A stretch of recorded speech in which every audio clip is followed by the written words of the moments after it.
Welcome to Kenton's videos. Enjoy the video. In this video, I will explain how to make a Ziku driver. To begin, gather your core materials. You will need sturdy cardboard, some craft foam for details, and a reliable adhesive. Also, prepare your tools. A sharp craft knife, scissors, and a ruler are essential. For an authentic touch, think about incorporating small LED lights and a simple sound module, powered by a few small batteries. This preparation ensures a smooth building process. Next, let's focus on the main body of your Ziku driver. Carefully cut out the primary buckle shape and the belt strap sections from your cardboard. Use a strong adhesive to firmly join these pieces, building a solid foundation. Remember to integrate a simple rotating mechanism for the central display.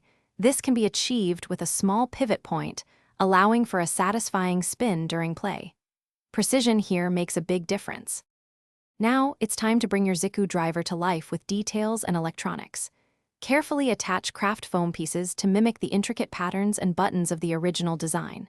For visual flair, install a few small LED lights, powered by a compact battery pack, perhaps 3 AAA batteries. If you're feeling ambitious, a simple sound module can add those iconic transformation sounds, making your driver truly special. These elements add significant realism. Finally, let's complete your Ziku driver with some finishing touches and thorough testing. Apply paint in the correct colors to give your creation a professional and polished look. Ensure all components are securely fastened, especially the belt straps, for comfortable wear.